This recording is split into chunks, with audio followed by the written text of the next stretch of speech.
Good evening, everyone. I'm going to call this June 18th, 2026 Sammamish Planning Commission meeting to order. And first we'll do a roll call. Hisham Alkawad. Here.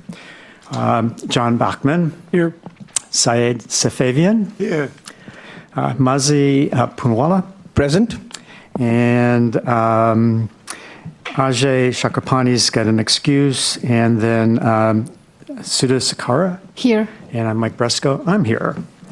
And so next would be the agenda for this evening. Any adjustments to the agenda? And as a reminder, we will be having a public hearing. There are three topics, actually, that we're going to be talking about in the public hearing. So properties encumbered by critical areas, being eligible for quasi-judicial zoning, exemptions to affordable housing fee in lieu, and then a change or replacement of the designation of Sammamish as a regional growth center. So any adjustments to the agenda? Okay, so agenda approved by common consent. And the minutes from the June 4th meeting, any changes to those? Okay, seeing none, those are approved by common consent. So first will be non-agenda public comments for 3 minutes. So these would be anything that's not related to those three topics that we'll be covering during the public hearing. Okay, so Mary, you have the floor, 3 minutes. Hello, I'm Mary Wichter. I've lived in Sammamish 25 years in Tamarack. I have a very important thing to ask you to do tonight. Maybe read my emails with a few typos or saw the pictures of the fires, but we've had 2 fires that were pretty big very recently within a 3-week period, and there were lethal, could be lethal injuries to people, and a lot of people impacted by it. So you should read those if you haven't. But tonight I really want to speak. So the Washington State has a rule that you can't park within 15 feet of a fire hydrant, but that doesn't apply in the city of Sammamish if you're on a private road. And the other thing is if you can't get to a fire hydrant, you can't use it. And I think if you read the fires things, you'll see that the delays on the Redmond one, and they had to get water, it really impacts how that they can reduce the amount of damage. So it's really important. So I read from the 2021 code interpretation, which David Pyle had worked on, that was for fire apparatus access roads for new development, but it doesn't apply in places that the new development isn't in those years or before them, or areas that don't have new development. So the problem is, and I'm going to state it this way, there are 2,500 service calls for Eastside Fire and Rescue, and everybody in the city who's an owner should be allowed to have those. And of those, 93% of those are 2,300 calls. Those are for emergency, fire, and even if it's a non-fire structure. And so that's about, if you just flat math average it, that's about 6 to 7 calls per day. So the fire people are pretty busy. And I learned at the recent city coffee council from the council members there that Eastside Fire and Rescue, their costs are really going up. And it takes about $1 million or 3 years to build a new fire engine. So trying to keep the fire people so that they can work and keep their equipment good and to keep it safe, there's no reason there should be a fire hydrant blocked in the city. So that code interpretation and samples that I've sent in from Issaquah, things I mentioned for Bellevue, Kirkland, and Redmond, they've all done something to solve that problem, and we haven't. And I think it's really, really urgent that we do it. So I know you guys only have a few meetings, and you use them very well, but some of your meetings are canceled.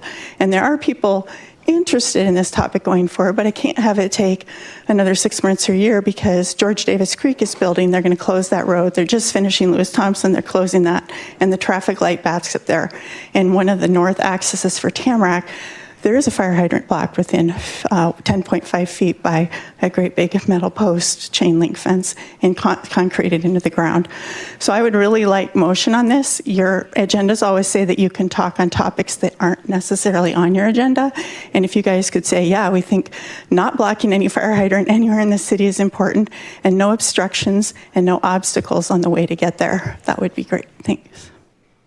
And I yield my 6 seconds. Okay, Paul's coming up next. All right. My printer belt went out, so there's a little bit of imperfection in this. And I'm going to order a new one, but you can still read this. So it's got some rustic texture.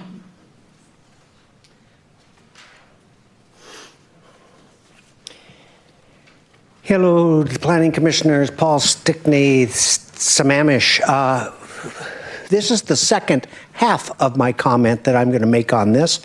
And if you get a chance, I'm not going to should on anybody to say that you should, but if you want to, you could go and listen to the city council meeting, because it was a good meeting to hear every word that happened on Tuesday. And there were some public comments, and I spoke to this that I handed out. And I didn't have time to go over everything, so I'm going to infill some of the points I didn't have time to, so ultimately it will round out this non-agenda comment if you go back and hear the first half at the city council.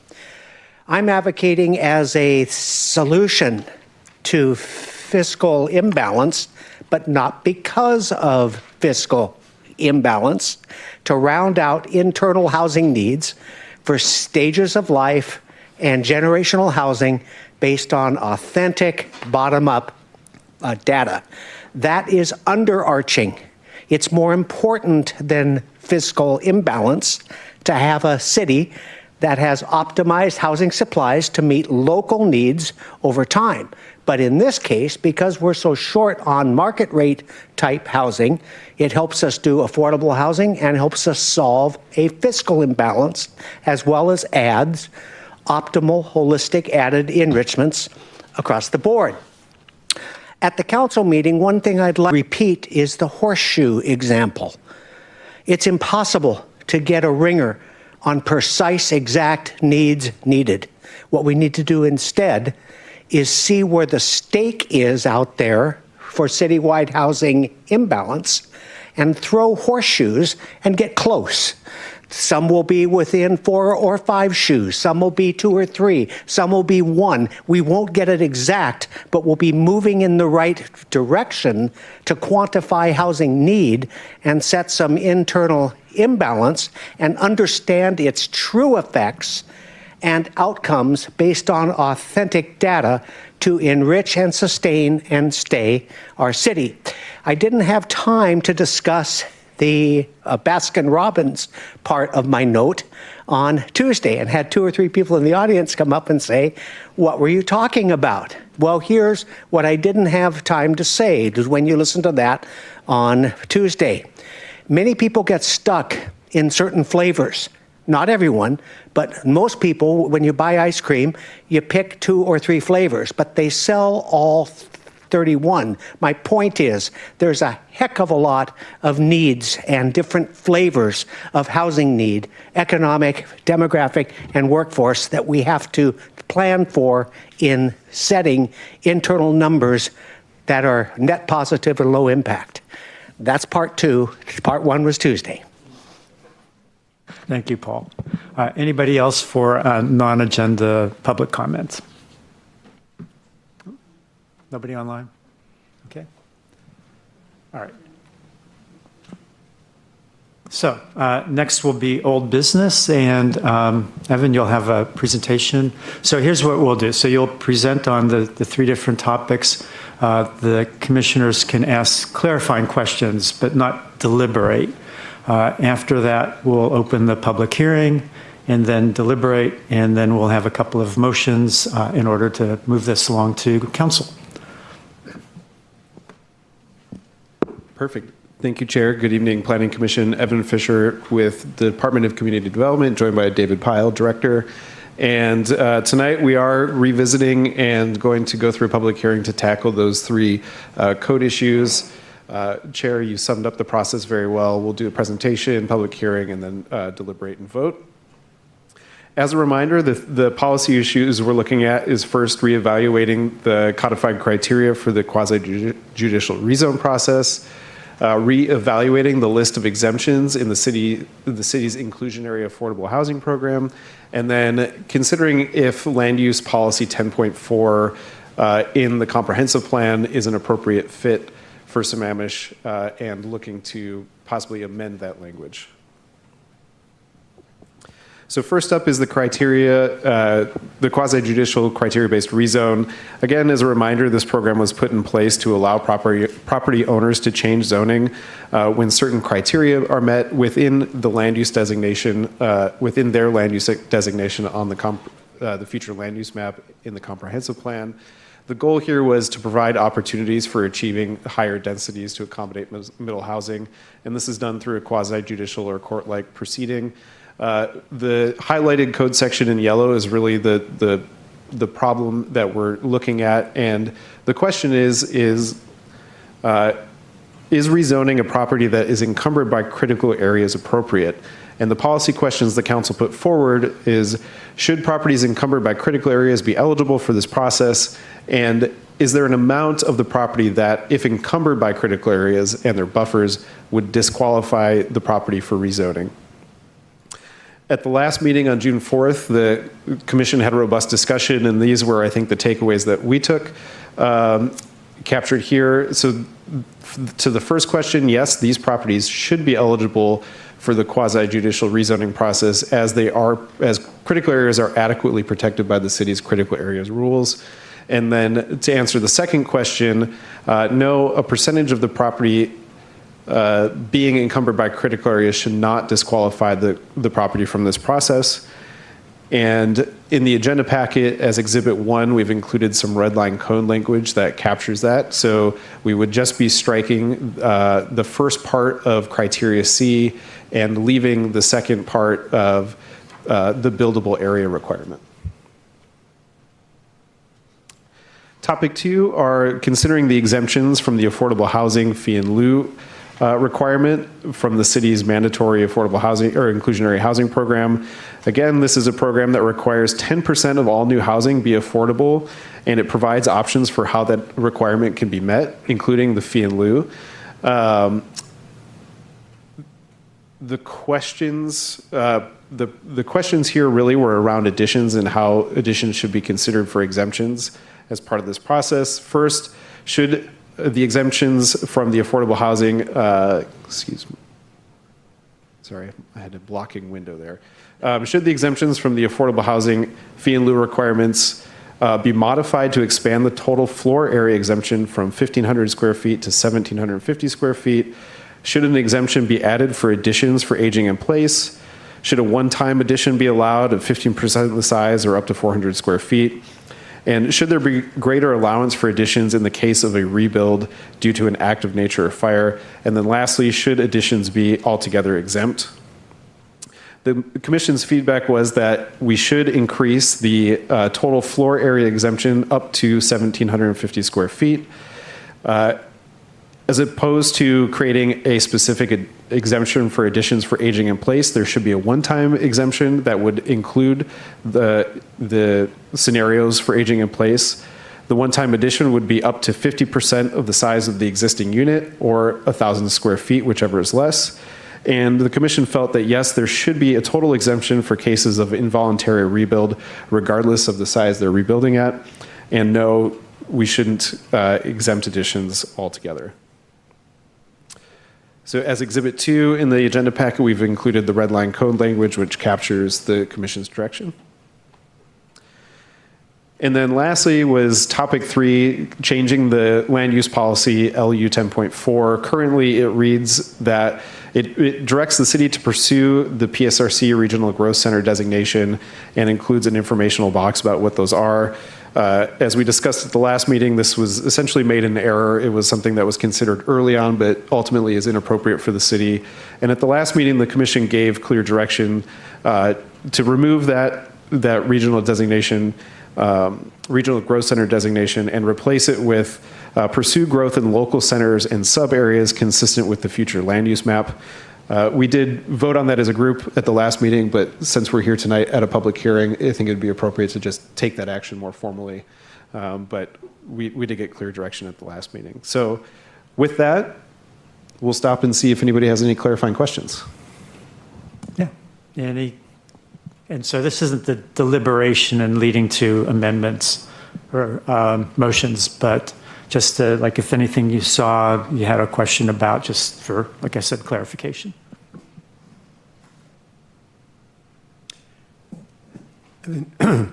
Can you go back to the fee in lieu slide?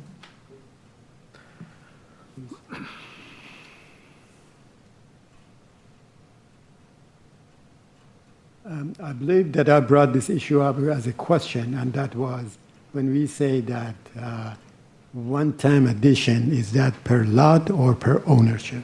Remember that? I recall the commission being more inclined to the more restrictive version of that, so it would be per lot, not ownership. Should we identify that as an issue and make it as a part of regulations? I got the one missing the button. So we do have other sections of the code that have very similar allowances. For example, there in the city's critical areas rules, there is a one-time allowance for an expansion within a wetland or stream buffer up to 1,000 square feet of hardscape, one time in the life of the property. Basically, that provides flexibility. It could get used, it might not get used. It is very easy to track that in the city's permit system. It hasn't proven hard to implement, but you're right that could use some clarity that it is for the life of the property. What is the definition of life of property?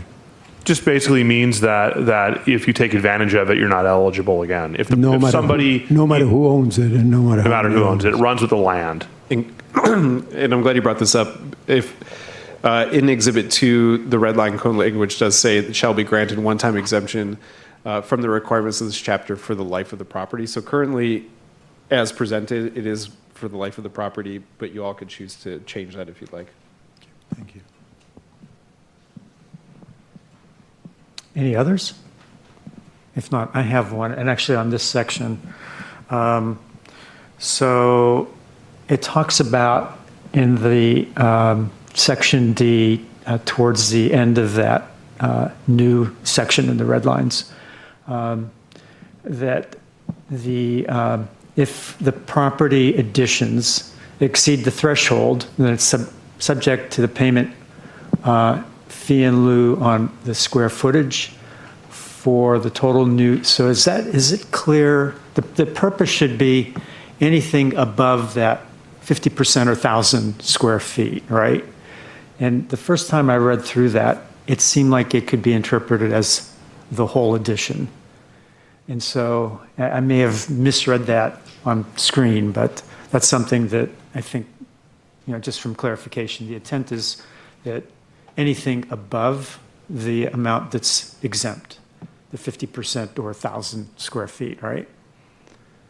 So you're saying that if you added 1,050 square feet, you'd just pay on the 50 square feet? Right, and this says the total, right, the new total square foot beyond the existing floor area. So when I read that, it could be 1,050 square feet, not just 50 square feet, right?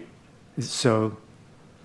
Right, I see what you're saying, and I think what I heard at the meeting 2 weeks ago was that it would only be on the 50. Okay.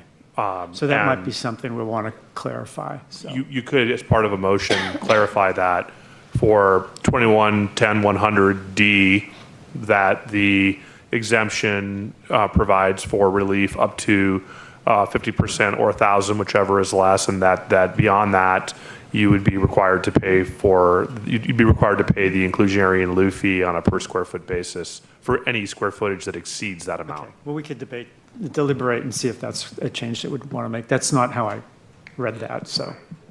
Okay. Anything else?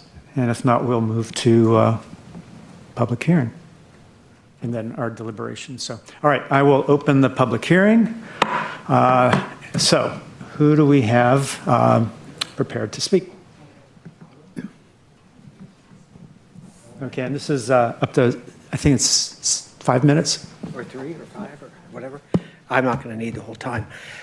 Hello, Planning Commissioners. Paul Stickney, Sammamish. On the clarification that the chair just mentioned, I'd like to offer a friendly amendment that up to the 50% or 1,000 square feet, agree for the life of the property, but if somebody doesn't use all of it the first time, it's open to go up to that threshold in increments, but not exceed that over time.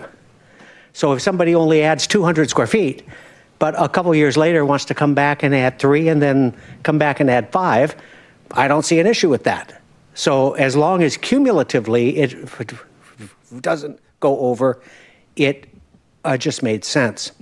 Then I sent an email in today, and over the last couple of weeks, I haven't spent all the time thinking about this, but occasionally I did, and I thought about what's the right number for the 1750, et cetera. And I sent in an email this afternoon that I suggested that the consideration be for the section 2110-100A, increasing it from 1,750 to 2,100 feet. And I'd like to give a couple examples and a couple of reasons where that came from. Yes, it is partially arbitrary, but it's partially informed. So I'll just explain that. We in the community here, we have affordable housing needs. But from the research I've done, our internal market needs for market rate housing are far greater than affordable. And most people are going to want numbers well above, it's 1750 when they're downsizing. So I just liked 2100 because it felt good, but that's not the only reason. Let's take a look at a few projects here. The Ichijo townhomes that I call them, that started by Intercorp, and they went to Ichijo. On average, they're about 2,100 feet. The new townhomes being built over here in Sammamish, Parkside by Tureen with STCA, those units are in the neighborhood of 2,100 feet, except for the end units, there's a couple of them that are close to 3,000. Kestel Ridge, which is behind Saffron, is also 1,900 to 2,300 feet. The Aria 4-story white townhomes built by Quadrant, a couple blocks east of Safeway on Northeast 8, those really tall things. Those range from a low of 1,800 to maybe 2,200 or 2,300 feet. So I was saying that over 2,100, go ahead and do the fee in lieu. But I was looking at it from a lens of not just the affordable housing, but from the market rate, and just trying to come up with sort of, based on our bottom-up needs as a community, what sort of made some sense. And by the way, I just went down to Issaquah last week at an open house, that a townhouse project at Maple and 7th in downtown Issaquah that is being built by Blue Fern. And the smaller units there are about 1,600 to 1,700 feet. Then they go to 2,100 and to 2,300 feet, most of those units. So I was just trying to think of that little bit, the bigger picture, and I know what's on the ground here, so I just thought I would share that. You may or may not agree, but I just wanted to explain the reasoning and the rationale, and that's the comment. Appreciate the chance to speak. Okay, thank you, Paul. Anybody else? On this issue? Yes, yeah. Any of the things that we've just presented on? Yeah. Hi, my name is Jim. I purchased a home in Sammamish 10 years ago. It's 73 years old, 1,400 square feet with a basement. I'd hoped to remodel that home, and after talking to engineers and architects and everything, they said because of all the structural issues, foundation issues, everything, I need to rebuild, and I'd hoped to do that. I fully agree. I attended your last meeting. I listened to your discussion. I've done more research on the issue. I fully agree with the concept of inclusionary housing programs and that they're appropriate for new development programs. The purpose of Ordinance 2110 is aimed at new housing production with a goal to expand affordable housing. It was adopted to increase affordable housing opportunities as Sammamish accommodates growth. The ordinance was designed to impact or capture value from new development activity, not to impose affordable housing obligations on individual residents just trying to improve their homes. An expansion of an existing home does not contribute to residential growth in the same manner as a new development, and applying the fee to upgrades of existing homes extends the ordinance beyond its intended purpose. Cities should actually encourage homeowners to modernize aging homes, improve safety and energy efficiency, accommodate multi-generational families, and accommodate aging in place. However, this large fee will discourage those kinds of investments. Penalizing home improvements undermines the important public policy goals and may reduce investment in existing neighborhoods. Developers are building new houses for sale. They can meet the program requirements when planning and create a new development and not pay any fees. However, a homeowner enlarging a owner-occupied residence has no options. They're not generating new housing inventory, they're not acting as a commercial developer, and they can't avoid the fees. And remember, the homeowner will be paying higher property taxes in perpetuity on that property.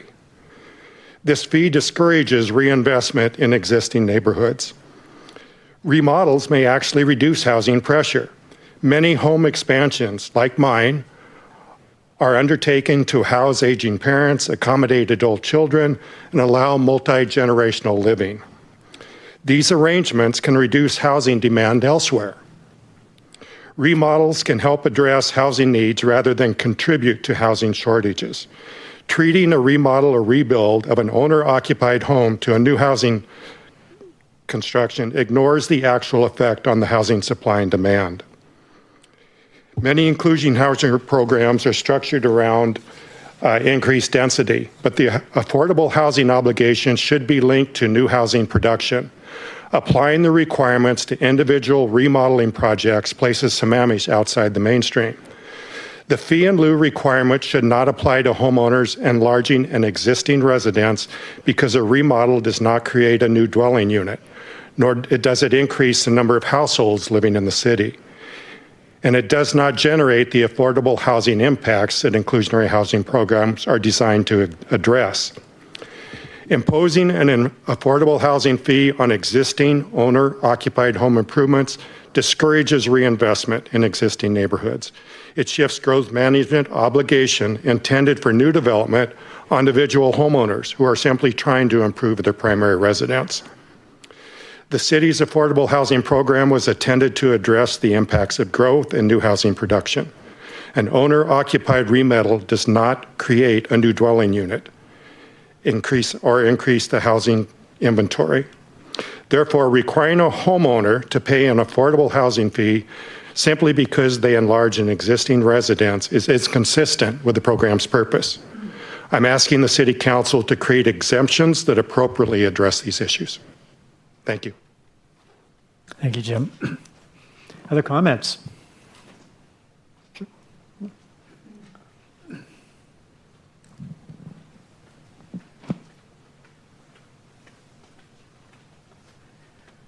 Hi, I'm Mary Gray, and I'm a landowner, and I will be paying the fee. The builders do not pay it. They take it out of what they pay us. Plain and simple. I'll be paying the fee.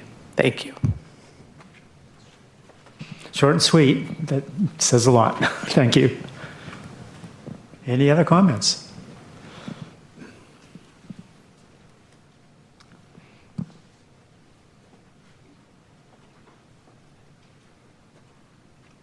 Hi, Mary Victor in Sammamish. For the item number 2, I'll defer to Jim. I thought he spoke very well and is very researched. The only thing I will tell you is sometimes when you have an older home, you have a 2-inch foundation, and when you try to do stuff to it, it won't hold it. There's also stormwater rules for existing impervious and new impervious. So you do have to be aware of those, but I think what he stated was right on. For the regional growth center being switched to sub areas and neighborhood cities, neighborhood communities, I do think that it was an error. When you have an error, it shouldn't take a lot of effort to get rid of it, because I've had to get those removed. So please do that. And then on the number 1, I want to talk about critical areas a little bit. I don't think you should say nobody can try to rezone if they meet criteria.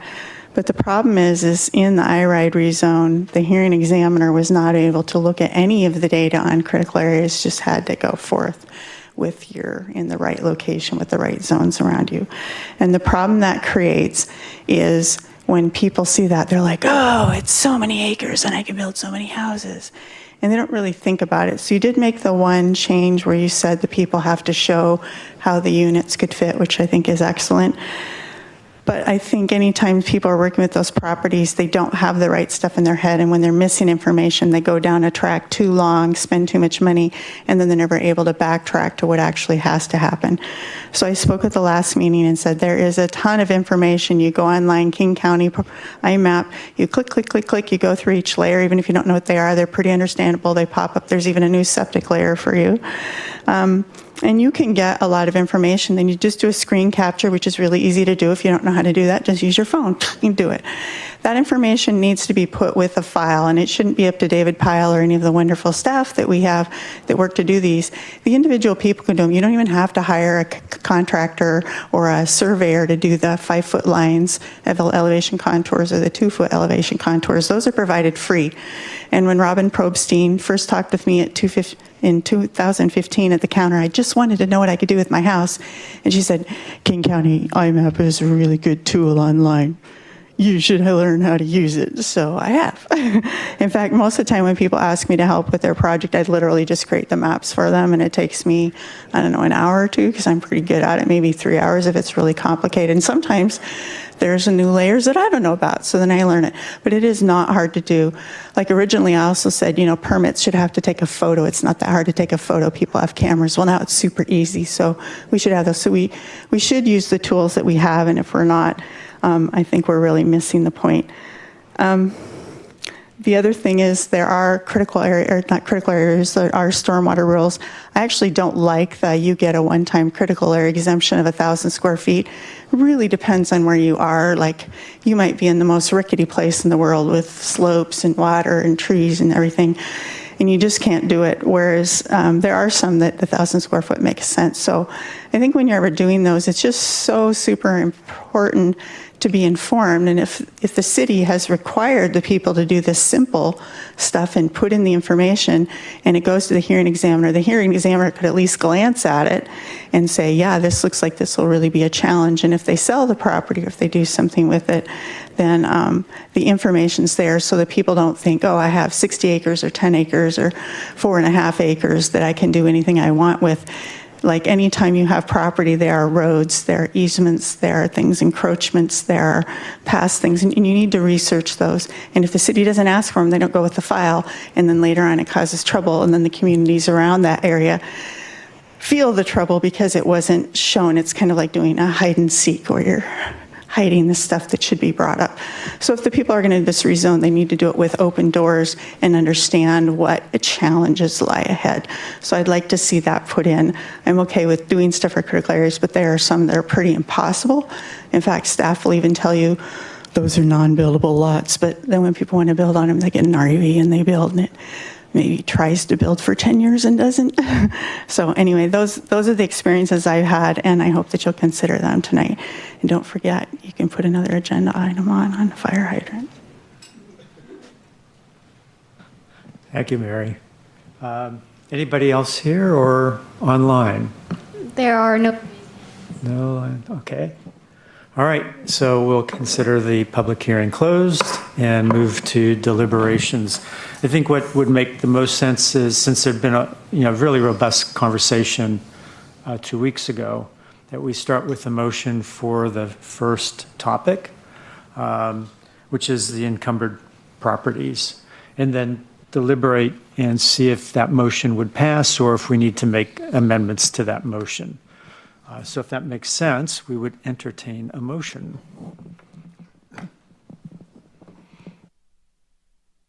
I don't remember who made a motion last time. This would be this time.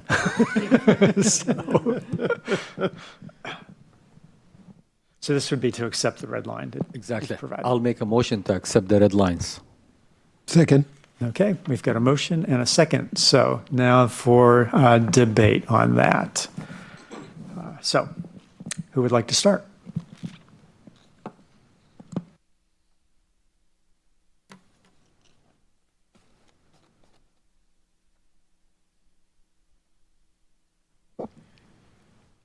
I'll start too. I'll say we accept them.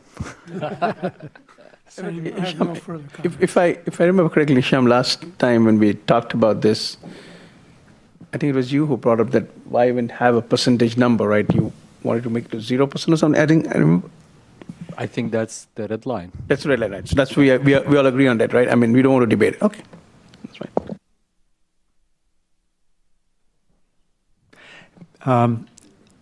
So just one thing that I wonder about. I like the way it's been worded. It followed from the deliberations 2 weeks ago. During that time, or maybe it was the meeting before that, because the commissioners are comfortable that there's enough, and actually Sammamish has pretty strict requirements around critical areas and so forth, that the property would not be risking those areas. So I'm less concerned about that than a property owner who's not fully informed that says, oh, I've read this, I could go for this quasi-judicial, and then they find out later that there are additional requirements. And so whether that's clear enough in the code, or I know we talked a little bit about what shows up online versus in the the formal SMC code. So if you could mention that a little bit, just so that nobody's kind of surprised, if you will. So absolutely agree with that. And we have a fairly robust process to get into a quasi-judicial rezone. You first have to do a project guidance, then you have to do a pre-application conference, then you have to actually submit the rezone application. And part of the rezone application, part of the pre-app, if you will, also includes a critical areas affidavit and a requirement about studying critical areas on the site. I respectfully disagree with what one of the commenters said this evening. There was a very thorough analysis of critical areas related to the IRIDE rezone. The critical areas being those listed here, wetlands, streams, and landslide hazard areas included with that file. And in fact, there is a stream segment and a slope identified on that property. So that was in the file. It was available to the hearing examiner and the public. That's a pretty thick file, so I do completely understand if someone missed that and didn't see it. But it is also part of the analysis that was done by staff in support of the rezone, where a recommendation was made to the hearing examiner. So there have been some other rezones that have gone through that have had critical areas on them.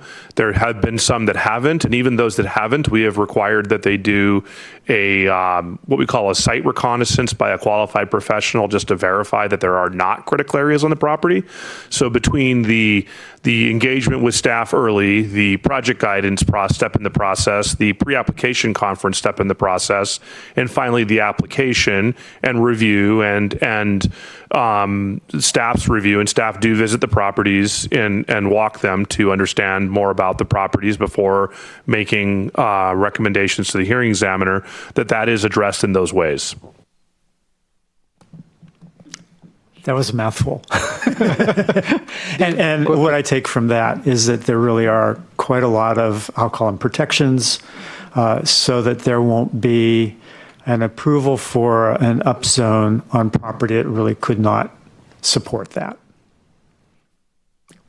David, would it make sense to you that since the city council wants us to look at it, listen to the representation, and give a recommendation, would it make sense to add a sentence that if we voted yes or no or make a modification, list the justification that why we voted on it this way or that way? Or you're going to be making in that part of the commission's recommendation anyway? letter? Absolutely, we should include that. That's a great recommendation. That make it more strongly in a way that council understand that we didn't simply vote on it. We did it based on the following facts and figures and justifications.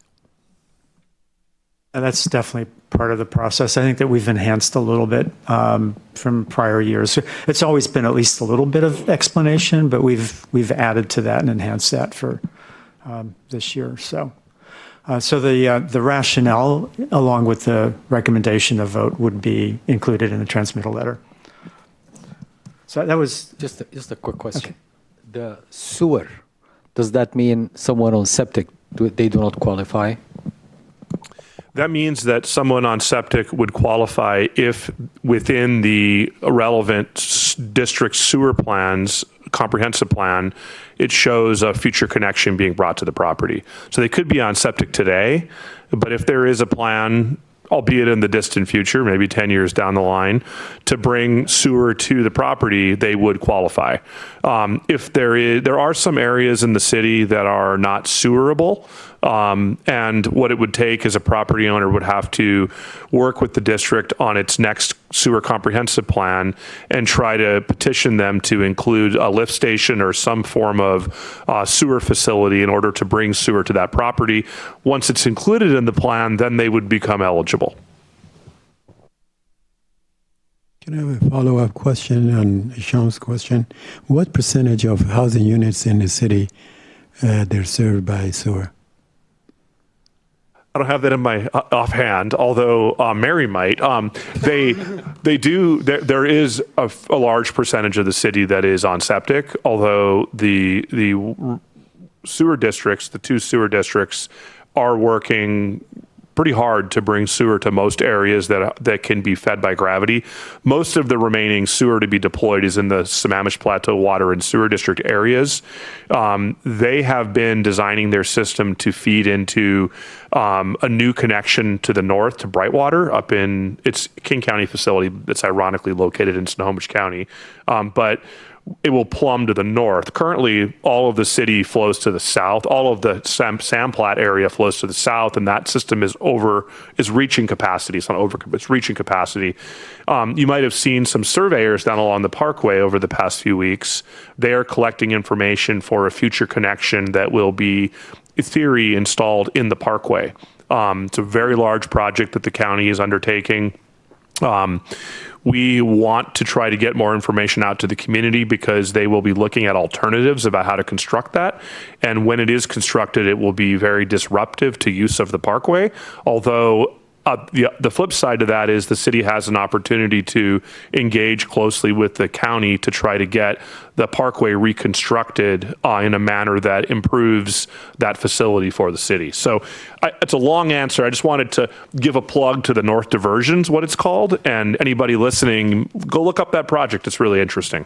Thank you. okay. Any other comments? Well, if not, we have a motion, and we haven't made any amendments to that motion, so let's take a vote. All in favor of the motion as stated, say aye. Aye. Any opposed? Okay, motion carries. One down. Okay, the next one. This is the exemptions to the affordable housing fee in lieu. Deliberation on that. Actually, nope, sorry. We'll start with the motion. Thank you. I saw your look. So, jumping ahead. So, who wants to make a motion? I'll make a motion. All right, you're on a roll. Make a motion to accept it with edits. Second? Okay, so then we'll have some deliberations about the edits and some amendments around those. Okay, so. Sean suggested last time to go to 3,000. I suggested last time to go to 3,000 square feet, and I still make that suggestion to go to 3,000 square feet for everyone. And play out a little bit. I did hear that last time, because I was online, but how does that compare in your mind to the 50% and then the 1,000 square feet additions? I'll go back to what Jim said earlier today. No one is expanding just because they want to expand. It's because of a need, and construction is expensive nowadays. And if I'm expanding because of a need, it's either I have older parents, older family people, older people I need to take care of, or younger people that I also need to take care of. And 1700 or 1800, yes, I lived in an 1800 and I lived in smaller than 1800 for many, many years. But it's not ideal for a larger family.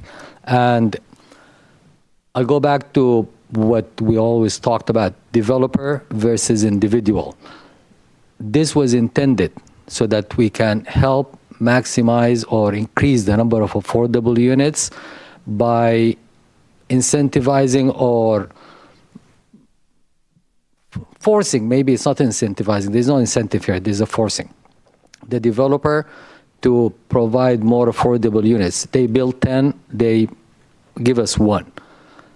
The individual homeowner, they have no way to doing this. So we are setting a rule since day one to penalize them. And it's unfair to set a rule that's only penalizing.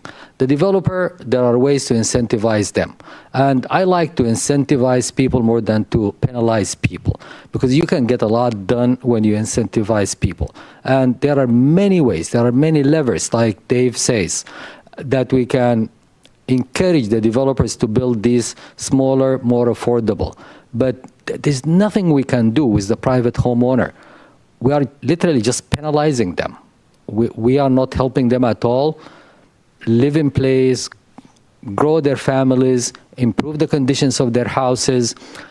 If I go back to the numbers, the average size home that the 1750 that we are talking about, let's call it 1800 to make the math easier. If we're saying we're going to allow them a one-time expansion, you just bump them to 2800. If we are giving them a 50%, we are also getting them close to the 3,000 I'm talking about. If I go to the maximum, the 2,000, plus 1,000, that becomes the 3,000. Plus 50%, that becomes the 3,000. The numbers, they keep going back to the 3,000. And instead of putting all these different conditions, and like I said from before, age in place, none of us can define age in place. A 30-year-old can say, I want to age in place and I want to expand it. We're not going to say no, because yes, maybe we call age in place is to get, let's say, above 60 years old. I'm 30 years old and I'm planning to stay in this house for the next 30, because anyone who buys a house on a 30-year mortgage, yes, they are planning to stay there for 30 years. That's aging in place. If you're staying in a place for 30 years, that's aging in place. I don't care how old you are today. So let's make it 3,000 for everyone. And I'm talking here, again, about individuals. I'm not talking about developers at all. The developers, we need to come up with a way to encourage them to build more affordable units. Taking a house out of them, they will just spread it on the other line. Let me, just for clarification, so there's two portions here, really, I think. One is for new construction to go to the 1750. That's correct, right? It's an exemption, and that is partly, and that's an increase from what is already in the code. That's correct. And I'm listening. I'm trying to figure out where the commission's going in the conversation between the realm of new construction, where you have a subdivision and you're building out lots, or you have a middle housing development and there's multiple units, versus an individual who has a vacant lot building a single family home, or maybe even a couple middle housing units on it, because that's becoming a thing. And then over here, the existing homes that are being renovated or expanded. And then we'll go one step further. This is another category, which is existing homes that need to be renovated, where you need to demolish the home in order to renovate it, and it makes financial sense to expand it at that time. Or there are needs with your family and et cetera that require you to expand it when you reconstruct it. So thinking about it that way, What I'm hearing is if you left the 1750 for the new construction here, the multiplication of units, let's skip the new single family, I own a lot, I want to build a new home. Let's focus over here on the remodels and the tear down, rebuild, expansions. And if you exempted all units smaller than 3,000 square feet or less, if you had a 2,500 square foot home and you wanted to add on to it up to 3,000 square feet, exempt. You have an existing home and you want to tear it, it's 1,750 and you want to tear it, I don't know why I reused that number, 1,900 square feet, you want to tear it down and rebuild it to 3,000 square feet, exempt. But if you want to do your home addition and you end up at 3,050, well, then you pay the fee on 50. If you want to tear down your house and enlarge it to 3,000 and say it's 2,000 now and you want to enlarge it to 3,000 or 3,100, then you pay it on 100. And that uniformly gets everyone to that point. And it takes away the need to do 50%, 1,000 square feet. And it really just sets that threshold. And then once the house gets to that size, there are no other exemptions granted. And that's where if your home is 3,000 square feet and you want to do a 200 square foot addition, you then have to pay on it. Or say your home is currently 3,500 square feet and you want to do a 200 square foot addition, then you have to pay on that addition. That's really trying to center the housing stock around 3,000 square feet, is really a reasonable size for a family in Sammamish, understandably. That does not address the one bucket that I'm curious about, which is I have a vacant lot. I want to build a house for myself and my family. How do you handle that? Because over here you have 1,750 for multiplication of units, multiple units. Over here you have 3,000 that fits the remodel expansion, tear down expansion. But then this one bucket right here as an individual. If I go back, David, and I don't want to go truly back because I'm opposed to the program, period, of the penalties. But I get it. The city council said this is here to stay, work with it. So it's here to stay. I'm saying for it is here to stay. 3,000 is the threshold for everyone. I have an empty lot. I'm building a house for my family. 3,000, 3,001. I pay a penalty on the one. I have an existing house. I'm moving my parents with me. I'm building an extension.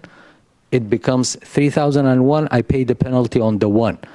Anything I do, I don't want to get into different details because we're going to get lost into the different types of construction. Anything up to 3,000 square feet is exempt from this penalty. And honestly, what makes it even worse, this money is not going back to Sammamish. This money is going elsewhere. It goes to Arch. It's not going back to Sammamish. It goes to Arch, Let's exactly. not get in that. Exactly. Let's focus on the 3,000. I want to accurately say that is not the case, that the resolution that was passed by the City Council in April of 2025 directs that the money be spent in Sammamish on Sammamish projects. However, in the instance where money is collected and there are no projects viable, at the direction of the City Council, the money may be used for projects immediately outside the city. So when we give it to Arch today, is Arch opening an escrow account that can only be spent to Sammamish? Yes. Okay. Thank you for correcting me then. I have a question. I seem to recall that the 1750 is habitable area only. So doesn't include garages, basements. Does not include garages or other unconditioned space. So the model that we've worked on with some master builders members is a 3-bedroom, 3-bathroom house with a flex space and a 2-car garage. And that fits within a 1750 model. We actually were looking at some today on Zillow that are showing for sale down in the Klahani area that are 1,500. And within the 1,500, there are some that are 3-bedroom, 2-bathroom, some that are 2-bedroom, 2.5 bathroom, 2-car garage, different configurations. The opportunity there with the 1750 is that you can the conditioned space is what it's regulated to, but you can include flex space like an art room or a mud room or a storage area or a workout room that's considered as unconditioned. It's not heated, that allows for some flex space in that type of structure. And we have a few floor plans we've worked on with builders on that, and they have indicated that that is completely viable. Now, of course, 3,000, they would love to hear that. So. Yeah. So you could get pretty close to 3,000 with a 3-car garage in total, including the. That's right. And the thing I think that's commonly missing from this conversation is the multiple layers in which this works. And, we talked before about the fact that the city is not really after trying to collect money necessarily, right? That's part of the puzzle, right? HB 1220 says that the city needs to plan for, accommodate, incentivize, and remove barriers to and address the funding gap related to the delivery of deep affordable housing in the city. The Housing Accountability Act that was passed in 2025 really puts the cities collectively, we're all in it together, in the hot seats, so to speak, where Commerce has the ability to audit us and to direct that reasonable, there's a term, it's the reasonable changes be made to our housing plan in order to address reasonable measures be implemented in order to address the housing requirements of the region. So we are not coming up with this on our own. This is something that comes from the state. But I think what's really important to understand is the layers in which this is interconnected. So we understand that, and contrary to what I heard from some of the speakers this evening, that when someone does an addition and invests in a home, which is a good thing, I understand that, it also changes the land economics of the city. So over time, as investments occur, homes get bigger and bigger, it reduces the number of units that remain that were considered the older, more affordable housing stock, and those are replaced with renovated and large units that are less available and less accessible to people in different lower economic brackets. There are certain areas like Crossroads in Bellevue that are a good example. Just go drive through there. Crossroads used to be the affordable area in Bellevue. Look at it now. Good luck trying to buy one of those homes. I guess that's part of my concern is in my neighborhood, we're getting tear downs and then giant homes getting rebuilt. So the challenge that we have is we have heard for years, and I've been, I listen really closely to council meetings, commission meetings, read public comments that are part of projects that, homes like what's the one we always like to pick on, Highcroft, are really not what Sammamish wants to be. And that I've heard for years that people want to be able to retire here in the city and downsize, but there aren't any units available to meet their needs. And the challenge there is that builders are not building units of that size, whether it's 1,750 or whether it's 2,000, 2,500, because they're chasing square footage in the finished floor area in order to sell it for the price they can sell it for because of the land costs that go into it and all of the other inputs that go into it. So consequently, we are trying to deliberately tip land economics on its head, and we are trying to get builders to be attracted to smaller units. This is all coupled with middle housing. So you're now allowed 3 units per lot. You can do a much higher density with middle housing typologies. Those are ADUs, cottages, townhomes, duplexes, triplexes, stacked flats, courtyard apartments. And the intent there is that this creates a more attractive environment for a builder to come in and build a unit at 1,750, which fills a missing niche in the community. And that is really trying to drive builders to that. And it's actually starting to work. We have a lot of builders that are very interested, and they just tell us that 1,500 just won't get them there. 1,750, they would love to build that in the city, and they'll build triplexes, and they will fill that need and that niche, and they will come in and they will market them at a lower trim, and it will be market affordable by way of square footage. So when you start to look at the interconnections of this program and what we've put together, it really is what I call the housing ecosystem. We won an award from FutureWise on our housing program because of the thoughtfulness that went into how these things are all interconnected. I understand that some components of it are less desirable to different perspectives. I'm not trying to diminish that there are impacts to people.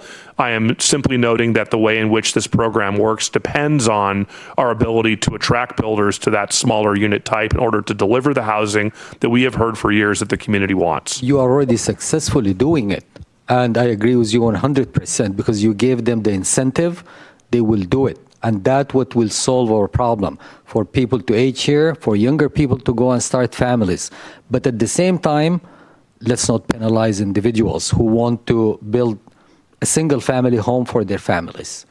Let's add more incentives for the builders to continue doing the good things that we want them to do, but let's not hurt the individuals.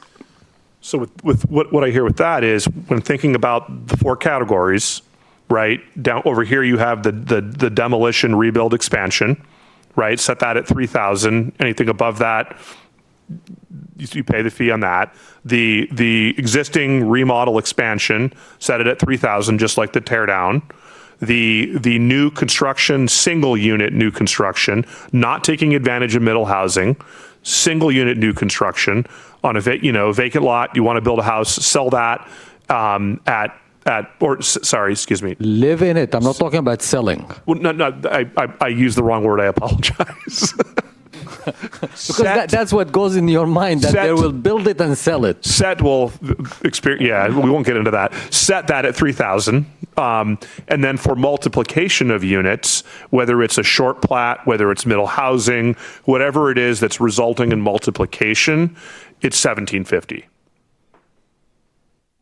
I'm not sure about the last one. Well, I did not understand it well, the last one. The last one, because it's really, let's think about it as developer focused, multiple units. That's where we're providing, if you will, an incentive to be building smaller to that 1750. By multiple units, you meant like, what do you call them? Duplexes? What I mean is anytime it's not just a vacant lot, one home going up, anything more than that. And we could put into the vacant lot one home going up with an ADU, right? Sure. But on this side, it's where you're building a subdivision, a short subdivision, a middle housing unit lot division, a middle housing condominium project. Any of those, you would set it at 1,750. If you ask me for those, I would go with what Paul said, the 2,100.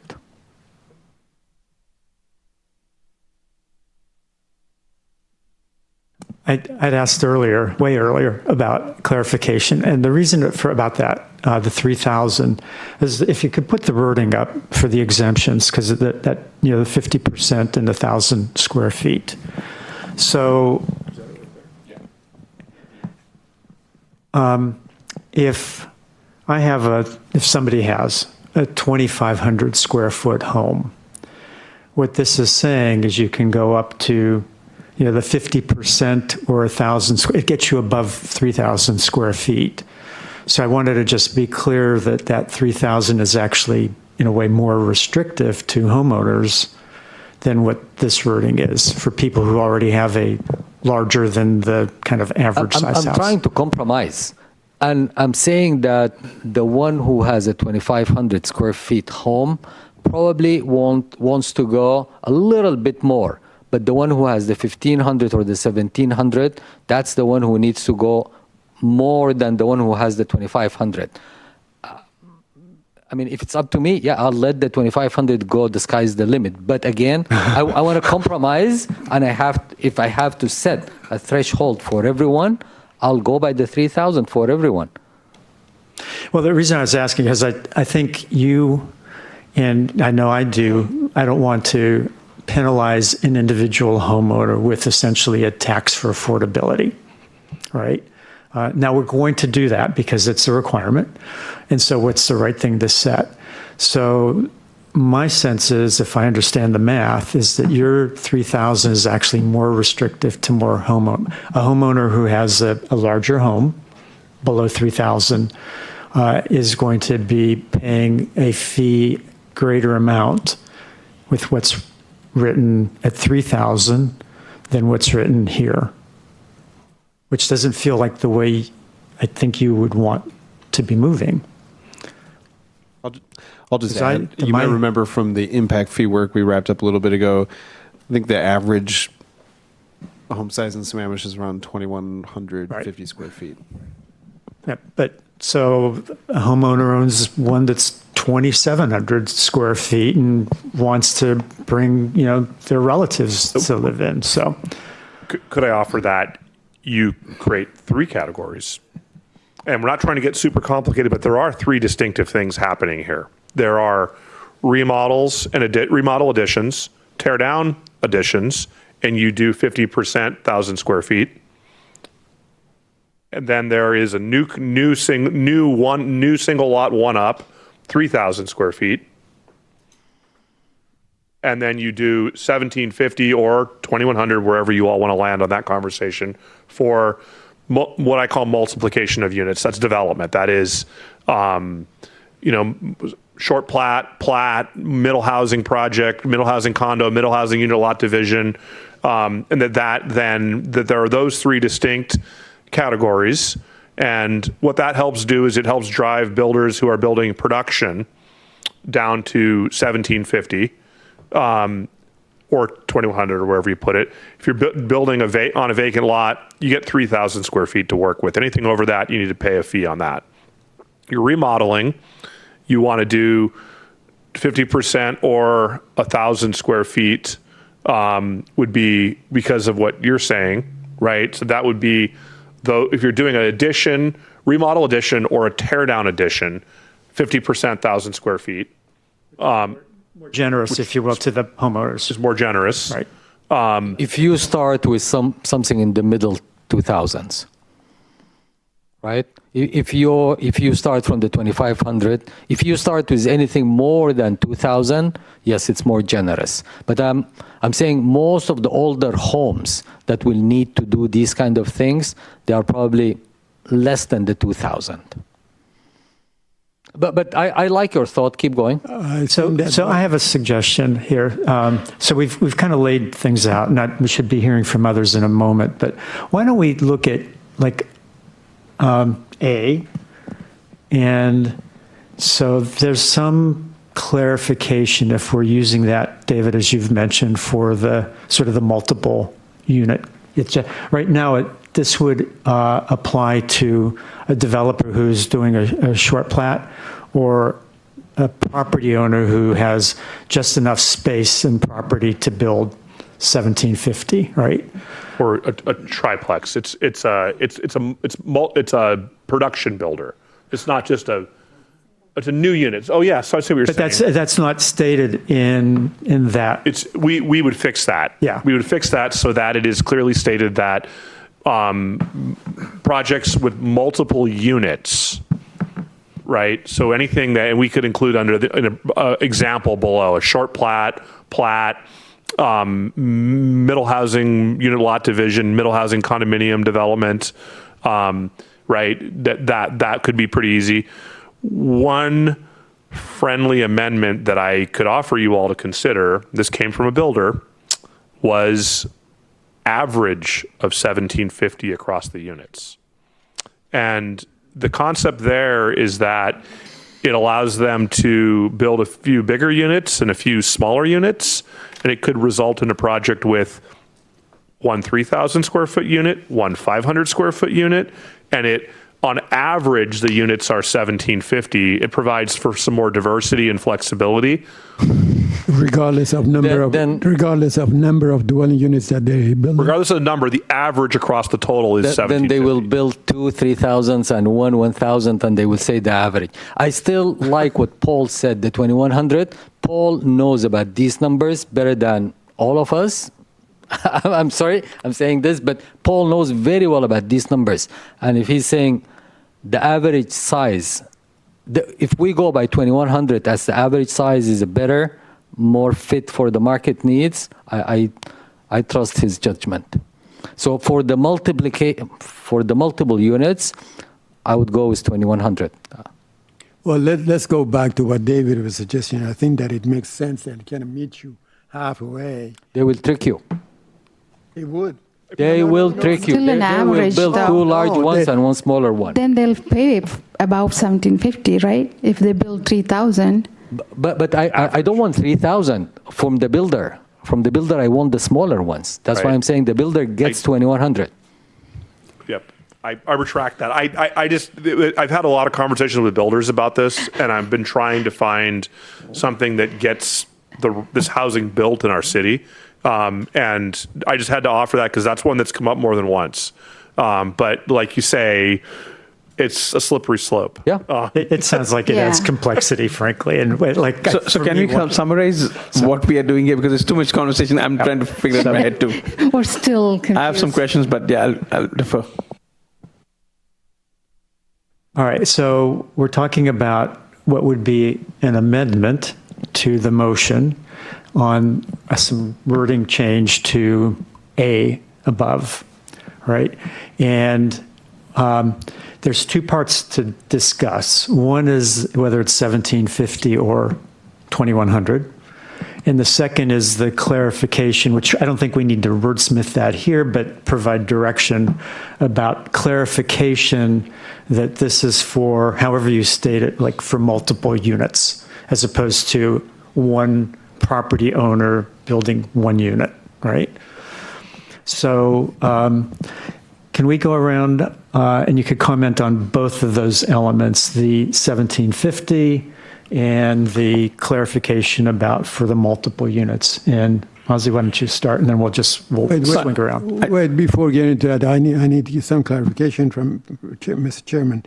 Is that David basically summarized it. We were talking about 4 different classes, 4 different ones. Now we zero in and only on the developer side. On the first one, I'm right? talking about remodeling, and I'm talking about... We'll get to that. Okay, so Yeah. only as far as the developer side. Right, the one that he had on his furthest left side, right? So we're talking about that. His friendly amendment. Well, not even the friendly amendment. So just so that we can move towards getting to resolution, A, and the way I was thinking about it would be worded in a way that it's the left-hand side, the developer side with Right. multiple units, right? Multiple units. Okay, and then we'll get to the others. All right, so.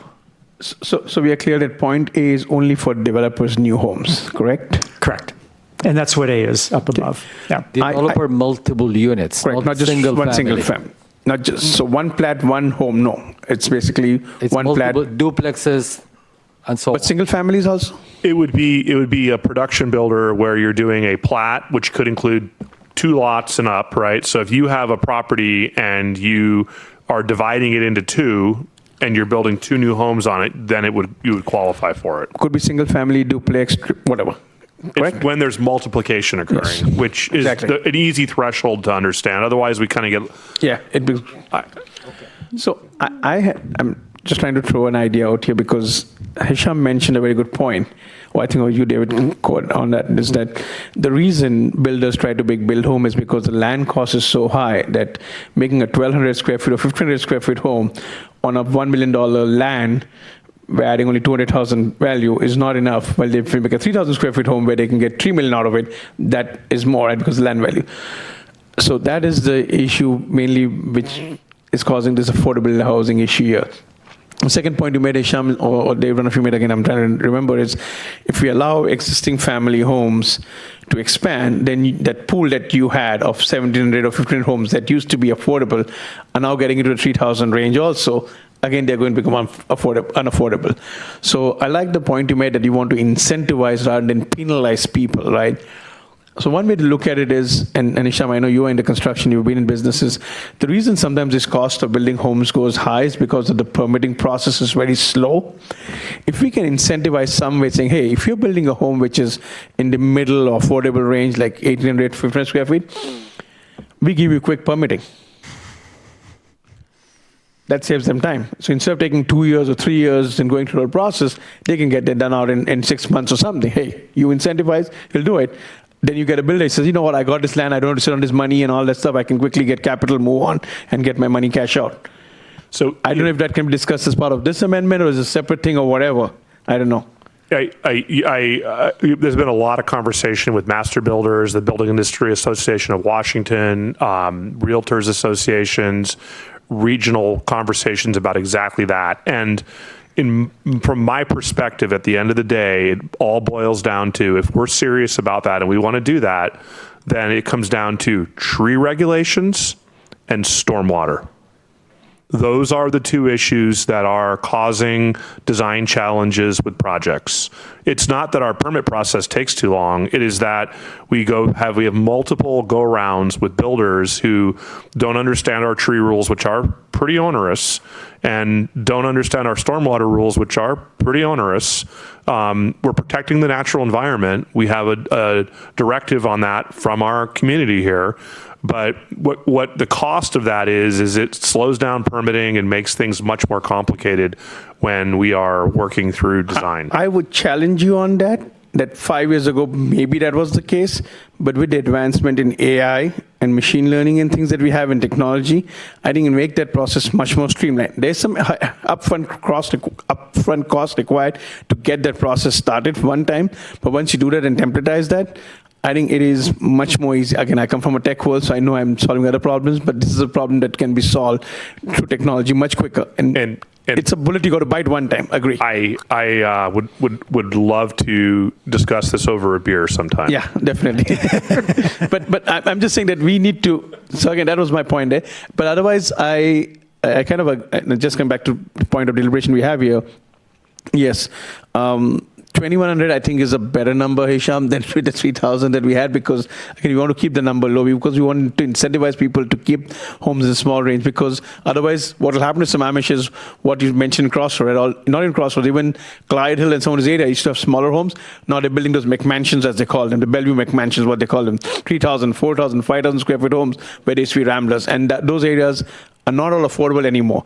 And Sammamish will become same way. So for our nurses, firefighters, teachers who live here, or even when we, like, I cannot go back and afford my home right now that I own. It becomes like that. So I think we need to keep the smaller homes in place here. And that's what I feel, yeah. I yield to you. So the next. Well, I don't have that much speech in me anymore. End of the day. So point A is, if it's the builders doing multiple homes, it doesn't matter, like townhome, single family home, I would stick with 1,500 because that's where I want to retire. And so is my neighbor Lisa. Paul Stickney knows, more affordable, more manageable. So I'll go and then we'll close that. I hear about the 2,100, but what Paul was stating was basically what's getting built and sort of the average on the smallerish side versus the really large ones. And we want to actually push towards smaller, meaning more affordable. So I do like the 1,750 because I hear what Master Builders is saying, and that makes projects possible. And the 1,500, I get that. That would be, if I didn't have that information about the buildability and the additional costs between the fee in lieu would bring going from 1,500 to 1,750, that would in fact increase the price of a small, somewhat more affordable home, if that makes sense. So I thought the 1,750 was a good compromise for builder-developed multi-unit kind of stuff. And going beyond that would provide less nudge, if you will, to keep the units a little bit smaller and more affordable. So, Syed? I also agree with the 1,750 as long as we're talking about developers, but I have a question. What happened in a scenario that a developer has purchased number of properties, let's say five parcels, and two of those parcels already have some structure on it, and basically they're going to be tear down. So how are you going to calculate? Are they going to be under 1,750, or if the 2050 is is supported by the votes, then he's going to take advantage of it. How are you going to deal with that? So in kind that of scenario, situation? if we had an assemblage, say five parcels, say 3 were vacant, 2 had existing homes on them. Exactly, yes. And they were going to completely demolish the 2 homes Right. because they couldn't Right. build their unit lot division of middle housing on it. Right. Then they would be starting anew and they would be having to pay the fee, or excuse me, if all the homes were less than if it was 1750 that was adopted, 1500 or 2100, whatever it was, and all the homes were smaller than that, then they would be exempt and they would not have to pay the fee, right? I think that Even though there are 3 parcels is brand new because there's no structure on it. They're vacant, and it's multiplication is what it is. But somebody who's coming in with 5 parcels and they're going to do 5 spec homes, and they're going to do 1 spec home on each of the existing parcels, Right. and they're going to demolish the 2 homes on the parcels, those would that would fit in that's not multiplication. That's 1 existing lot, 1 unit being built. So they would fall into the other bucket, and if that was a 3,000 square foot bucket, then they would, if the homes were smaller than 3,000 square feet, they would not have to pay the fee. But if the homes were larger, and it would be on a lot by lot basis, right? And we do have those situations where builders do that. They find, in Tamarack and Inglewood Inglewood especially has situations like that, where there are multiple vacant lots and a builder will come in and build multiple homes side by side on existing lots, but that would not be treated as multiplication. That would be treated as existing platted lots where there's 1 vacant lot, 1 home going up, or 1 tear down, 1 going, right. So let me understand what you just said. In that case of 5 parcels, 3 of them vacant lots, the 1750 would apply. 15 or 30. Then the 2 remaining that basically there is existing structure on it, it would fall potentially under 2,000 or 3,000 limit.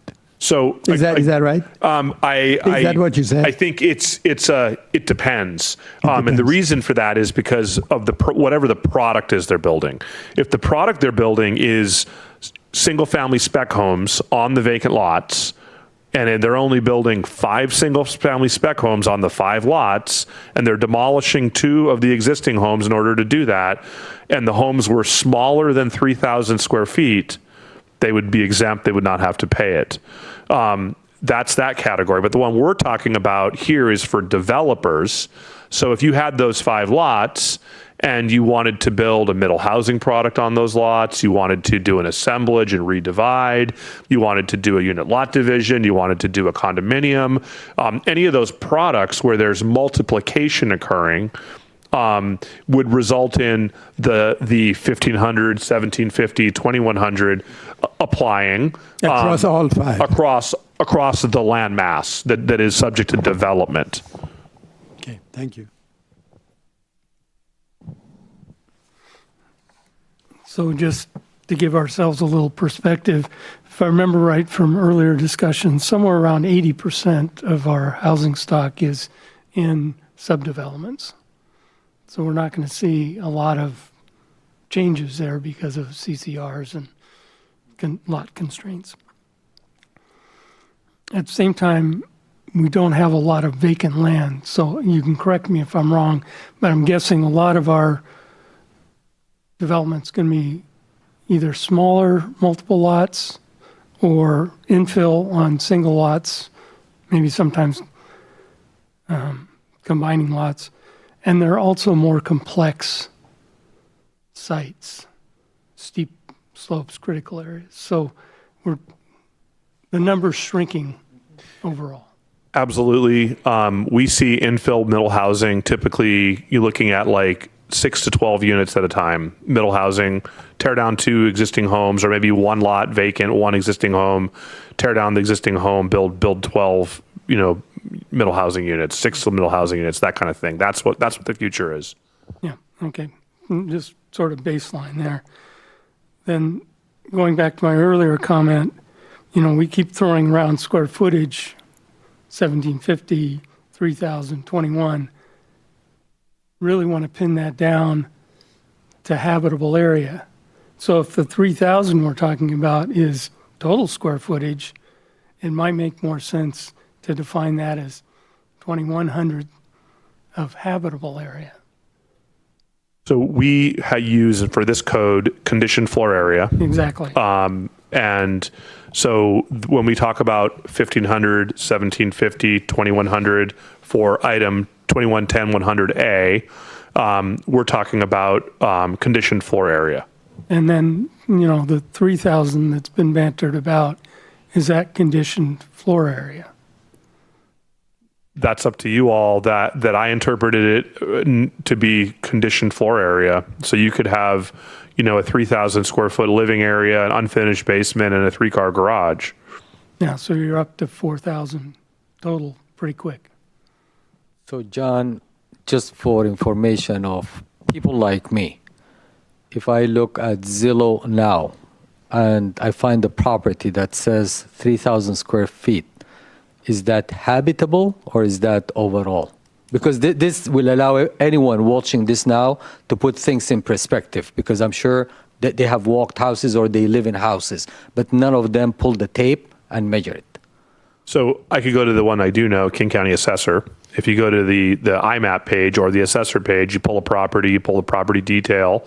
It does show you the finished floor area, and it shows you the total floor area. So you could include, you might have an unfinished basement, a garage, and what they'll do is they'll tell you per floor how much area there is, and then they'll add it up at the bottom and tell you finished floor area versus total floor area. There's different tax rates based on area. I guess finished area includes the garage. Does not on the assessor's page. But I don't know how Zillow does it. No, again, for an average person, your house now, let's say your house is advertised at 3,000 square feet. Does that include the garage or does that not include the garage? I'd ask Paul, who's a realtor. No? Okay. I think that the word that they use is net square footage. I'm just trying to allow everyone put it in perspective. Hisham, they say it was livable area, they call that, which is what you can live in. So I think garage, basement, porch, all that doesn't count. Okay, my final comment is I'm still stuck for the multiple developer build-outs, I'm at 1,750. If I can just finish the round here.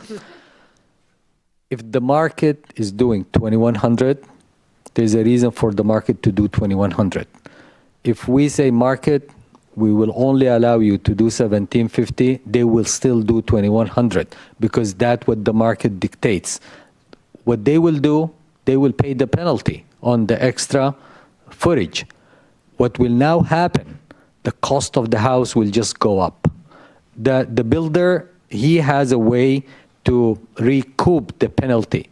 The individual does not. So if we make it too hard for the builder, they will do it, but they will pay the penalty and collect it back from the end user. Again, I go back to we want to provide incentives for them because we don't want them to lose money. They are not going to lose money. They will either stop building or they will build and increase the price. The end user has no option. You and I, we have no option. It's either we go and camp in that park or we pay whatever it takes. Okay, so it's interesting we have different numbers. We vote, I guess, on the different numbers. So we have three numbers, 1,500, 1,750, and 2,100, right? Well, I could go with the 20. I had your reasoning about adding cost to what a prospective homeowner will pay does affect the affordability. And we've said that we're not looking to fund affordable housing through the fee in lieu. It's a component of this whole thing, but it's not trying to create a big pool of money to be able to build deeply affordable units. So the difference in what the city will collect between 1750 and 2100, it's, I don't know if it's material or not, but it's not huge. Can I add a point to this as well? So I want to make sure to talk about, in my experience, that I don't disagree, but I respectfully disagree with what you said, that it adds cost to the buyer of the housing. Instead, what typically happens in my experience is that it is the determinant as to whether a builder will build the project or not. Because the builder is not going to be able to sell a unit for more than the market will bring. The builder, just because the affordable housing fee is added, doesn't mean that the builder will then sell the unit for more. And it doesn't mean that if we didn't have the affordable housing fee, the builder would sell it for less. The builder will sell it for what the market will bring based on comps and based on what appraisers will tell them, whether they're wearing rose-colored glasses or clear-colored glasses. It just depends. Instead, what it does, and the real impact that it has, is whether or not a project is viable in Sammamish and whether they will move forward with it or not. That is really the implication as I see it. And in my experience, there have been multiple projects that have attempted to be brought forward in Sammamish recently, middle housing projects that would have been pretty nice projects for the community to have, but the inclusionary affordable housing fee was what ultimately set them off, because they knew what they could sell it for. And it put them in a zone where there was not enough, the profit margin wasn't enough, if you will. And that's why I'm trying not to just. David, Yeah, go ahead. sorry. Can go over the money that city collects from these fees, where the money goes. You may want to kind of elaborate on this. Right. So there was a resolution that was passed by the city council. I think it was April of 2025. And within that resolution, it describes a new program being started and that the city would work with Arch to create a escrow account where the monies would be sent, including, interest gains and all that go along with that.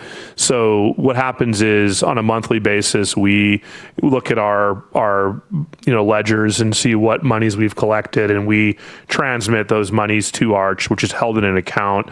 The city council then evaluates there's another section in that resolution that describes that the city council will review the account balance and consider options for how to bring or how to promote affordable housing in the city. An example might be that the Sammamish Presbyterian Church, for a period of time, and they're still working on it, albeit a bit slower now, was looking at building an affordable housing development on the side of the church there, just around the corner from right behind the Boys and Girls Club over there, kind of down the street.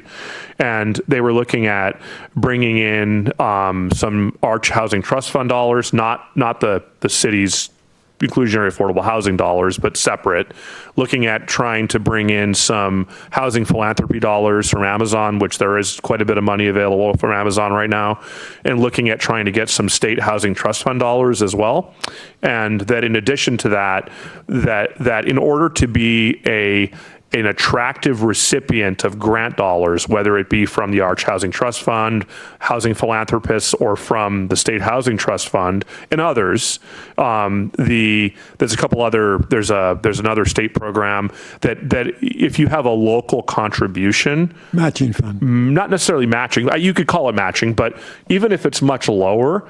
Because the cost to build one of those projects, we're only going to be providing a very small percentage of that. But when a city or a local jurisdiction makes a contribution towards a project, it sends a message to the housing philanthropy donor that this is a project that will be successful. It has community support. So that is what we are trying to grow here, to amplify the dollars that we collect to bring that much more affordable housing to the community. So let me tell you why I asked that question, because there's a perception that at least part of the money will go to the general fund or could go towards the pot of money that city has as part of impact fee.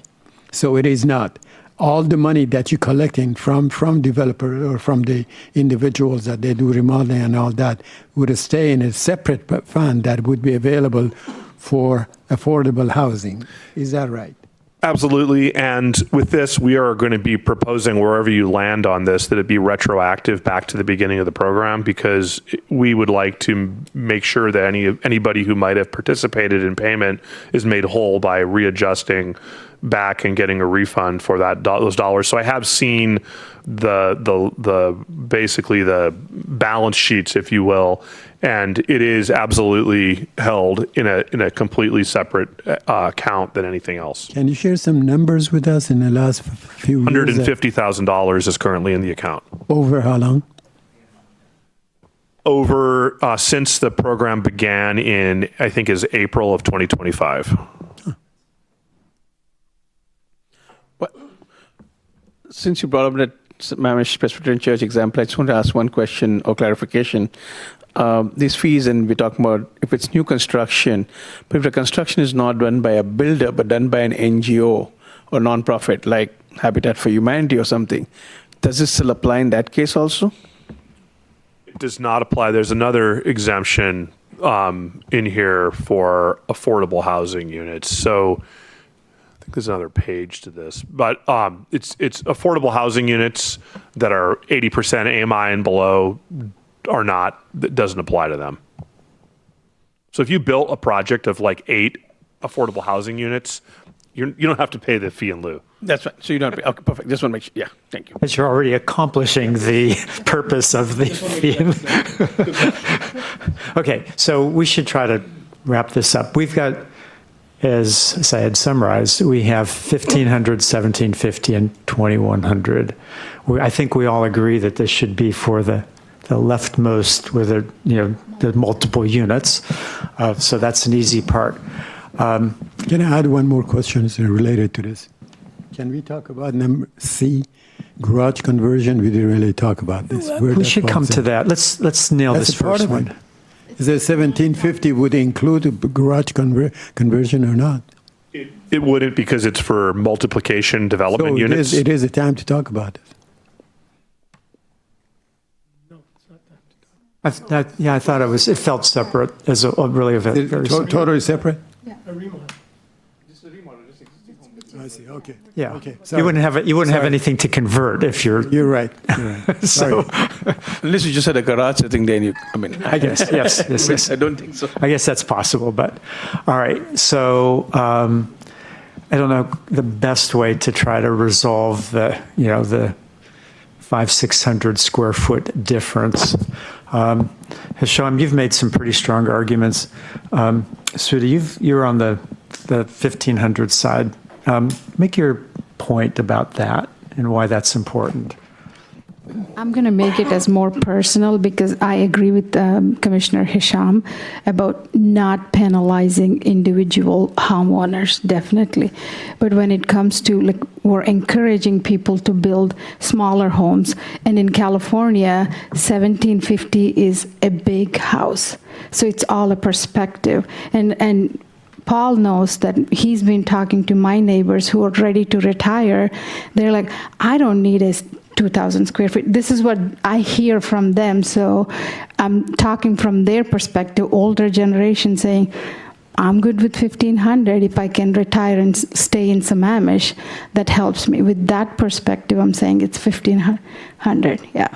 So it would. I'm not ready to retire, but yeah. To motivate builders to build on the smaller side. Exactly, yeah. Versus but the I 2,100. definitely agree with not penalizing individual residents, definitely, yeah. Yeah, I think we're all pretty firmly in that boat, but we'll find out in a few moments. So let's go one more time around. Would you shift to 1750, 2100, 1500, and then we'll make an I'm okay with 2100. Okay with, or Compromise. would that be what you would? Sorry? Okay with, or was that what you would prefer? I would prefer 2100. That's better. If it's a consensus, it's a kind of a middle of the ground. So it's a win-win, I think, 2100. Well, 2100's on the high side, not a middle of the ground. No, between 3,000 what he wanted. No, 3,000 was for additions, not for this new. Yeah, so I think those are very separate. Okay, so then for new homes, then 17, then I'm okay with the 1750. Okay, yeah, because 3,000 is a whole separate piece for Then it's the, okay, additions, which. Yeah, thanks for clarifying. Okay, so 1,500, 1,750. I do think the 1,750 is justifiable to try to move towards more of that kind of cottage housing and all. Syed? 1750. 50. John?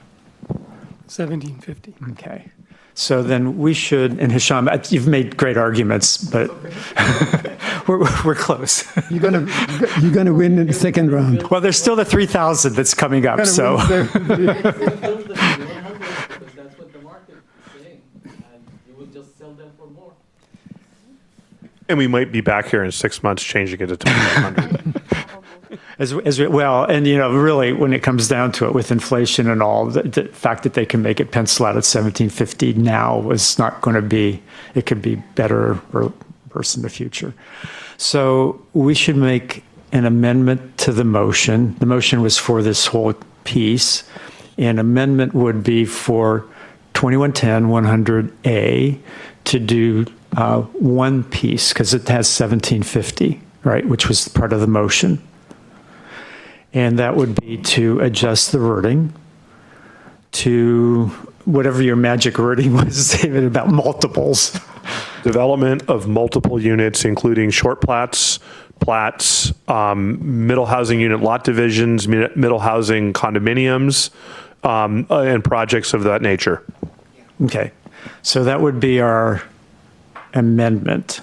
So we need a. Can I ask you a question about the amendment? I think that Hisham's motion was amendment to the motion. Now it's amendment to the amendment. It was like accept this, but we're going to make some edits, right? And this is the edit. Oh, he didn't use amendment. He used accept. So that there's the main motion, and this would be an amendment to the main motion that's adjusting the 2110 100A to include the phrasing, David, that you used about the multiples. So moved. So moved and? Second? Okay. Any further debate on that? Hopefully not. Did you hear that? Okay, all in favor? Aye. Aye. Any opposed? Aye. Okay, so the amendment carries 1, 2, 3, 4, 5 to 1. Okay, now.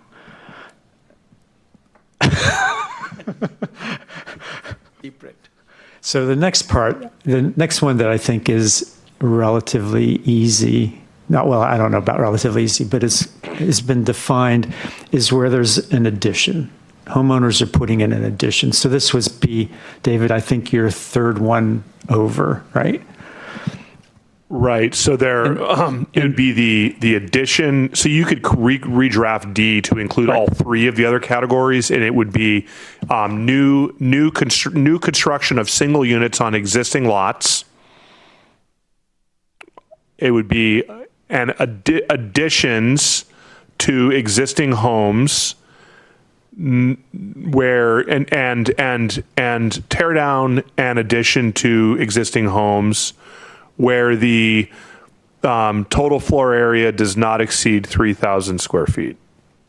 And above 3,000 square feet, the fee in lieu will kick in. Which would only be the amount above 3,000. Above 3,000, right. Yeah, so it'd be construction of new units on, or single units on existing lots, additions and expansions to existing residences, and tear down enlargements of existing residences where the total floor area does not exceed 3,000 square feet shall be exempt from the requirements of this chapter. Where the total floor area exceeds 3,000 square feet, the net square footage above 3,000 shall be subject to payment of an inclusionary affordable housing in lieu fee in accordance with SMC 2110-065. A motion to accept what he just said. Okay, for that amendment. That simplifies things. So now let's debate that a little bit. And actually, I'll start. What I like about that is it really helps to simplify this. It pulls it all together. Yep. There's not a separate aging in place, which we can't define, and all of these other things. It simplifies the code. And the 3,000 we've discussed, there's some pros and cons for all of these things. It should be set at some point. So I could get behind that. So actually, I probably should have said that if we should have a second to that, right? But let's have a little debate or debate, and then make that motion and move forward. So other comments? I have I have a question. I'm sorry. Sorry, that's okay, sir. So since you thought living area was total, including garage, Commissioner Hisham, do you want to change that from 3,000 to 2,500? Just asking because whatever he used to do, I'm just going with 3,000. If that's how he defines it, I don't want to get into cold versus warm, finished versus unfinished. Right. Whatever the standard is today, if you tell me a 3,000 square foot home, what it looks like, I know what it looks like. Okay. I don't want to get into finished and unfinished then. So it's just 3,000. Okay. I have a question, David. Is there any physical definition between remodeling and addition? Yes. A remodel, or excuse me, an addition by definition is a remodel. So a remodel could be existing, and it could be just refinishing the house. A remodel could be tearing out walls, non-demising walls, could be making structural changes within the existing. And a remodel could also be adding on to space to the home. So let's say somebody's, I don't know, reconstructing the deck. Is that remodeling? Is that addition? That would be a remodel. So that would be subject to these numbers? Not a deck, because a deck is not It's not a considered building floor area. area. It's not conditioned. It's not habitable. Yeah. Okay, thank you. It's really additions, additional square footage that we're talking about, right? Not a net addition. Not a net addition. It's not a total addition.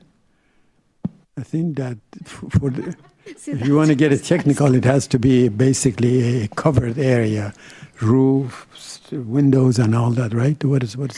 So the code No, already. I'm asking because that question may come up later on. That if these regulation applies to the There is a definition for conditioned floor area that would apply. Okay. Any further discussion? We've got wording that's been proposed. Anybody want to suggest any changes or further clarifications? So let's read it again. It's on the YouTube. It's on the YouTube. It's on the record. All right, Hisham, why don't you make a proper? He's got the words. Oh, he wrote it? New single units on existing lots, additions or expansions to existing residences, and tear down enlargement of existing residences where the total floor area does not exceed 3,000 square feet. Total conditioned floor area. The fee in lieu will be required for any new floor area above 3,000 square feet. Thank you. So moved. And do we have a second? You have to. Second. Okay, so moved, second, John and Syed, yeah, okay, thank you, and shall we vote?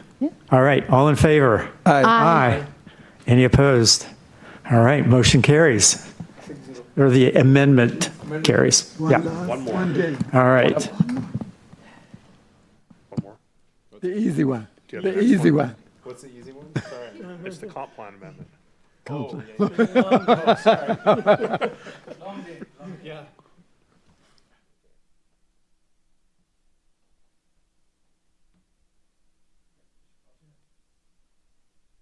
okay, and this was even sort of voted on last time, so why don't we run, who'd like to make a motion? I move that we eliminate the regional growth center from the comp plan. I second. Sorry. Okay. That's fine. Take your pick. Yeah. All right. Any further discussion? No. We all think it makes a lot of sense, don't we? All right. Shall we vote? All in favor? Aye. Aye. Any opposed? All right. That motion carries. Well done. That was like so fast. Why can't they all be done No like that? question, no debate. Well, some things are very clear.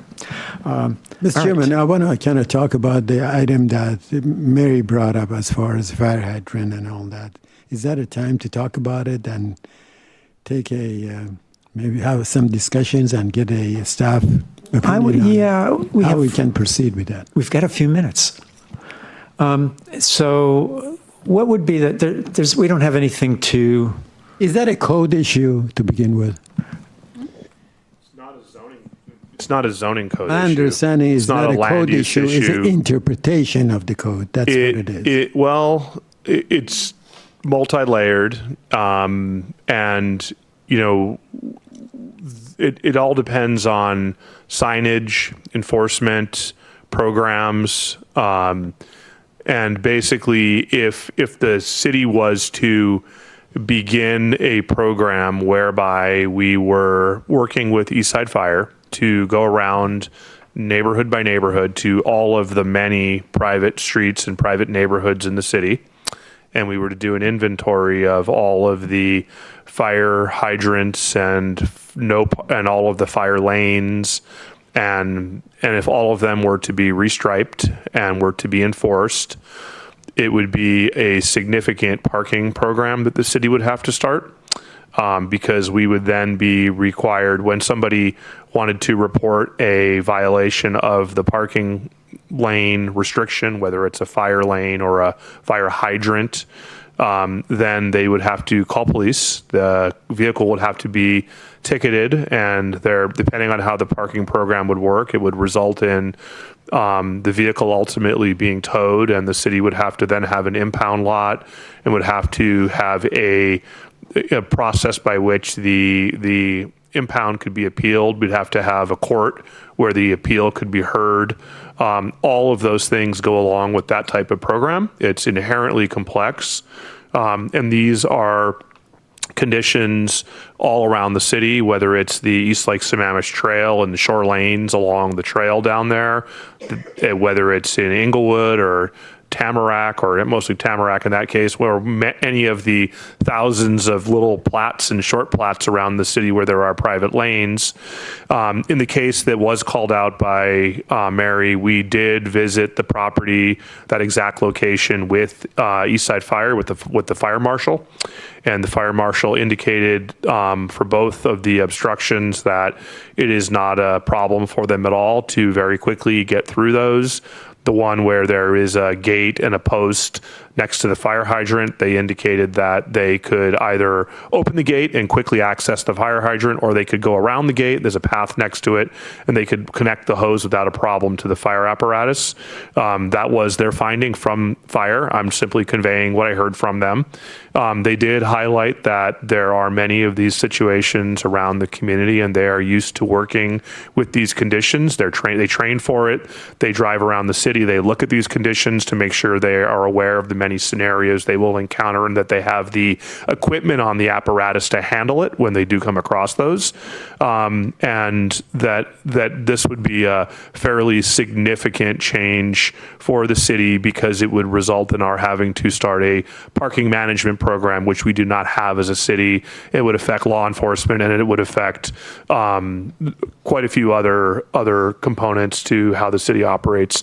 I'm not trying to argue it either way. I'm simply outlining the downside to it. The pro to it would be that you would have clear fire lanes, you would have striped and clear areas around fire hydrants, and you would have enforcement of those areas.